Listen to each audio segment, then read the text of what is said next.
ইমন ও সার্থকের চক্রান্ত থেকে বসু মল্লিক পরিবারকে বাঁচাতে নিজের পরিচয় জানিয়ে বসু মল্লিক বাড়িতে ফিরল সুধা। হ্যাঁ বন্ধুরা, আমরা এমনটাই দেখতে পাবো শুভ বিবাহ ধারাবাহিকের আগামী পর্বগুলোতে। সুধা অভিমান করে তেজের থেকে দূরে চলে যাওয়ার জন্য মুম্বইতে ফিরে যাবে বলে ঠিক করে।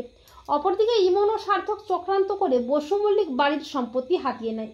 এরপর সুধা মুম্বই যাওয়ার আগে একবার আসে বসু মল্লিক বাড়িতে সবার সাথে দেখা করার জন্য। এরই মধ্যে ইমন সার্থকের সাথে মিথ্যে বিয়ে নাটক করে বসু মল্লিক বাড়িতে হাজির হয়। ইমন বলে, এই বসু মল্লিক বাড়ির সমস্ত সম্পত্তির উত্তরাধিকারী আমার ডার্লিং অনিকেত বসু মল্লিক। তা শুনে সবাই অবাক হয়ে যায়। সার্থক বলে, সমস্ত সম্পত্তি এখন আমার নামে। তখন তেজ প্রচণ্ড ক্ষেপে গিয়ে সার্থককে বলে, সার্থক তোকে আমি শেষ করে ফেলবো। সুধা বলে, আমার পরিবারের এত বড় বিপদ পথে বসতে চলেছে আর আমি কিনা পালিয়ে যাব? যেভাবেই হোক বসু মল্লিক পরিবারকে বাঁচাতেই হবে। সার্থক বলে, এ বাড়িটা এখন আমার নামে, তাই তোমরা এ বাড়ি থেকে এক্ষুনি বেরিয়ে যাও, তা না হলে ঘাড় ধাক্কা দিয়ে বের করে দেবো।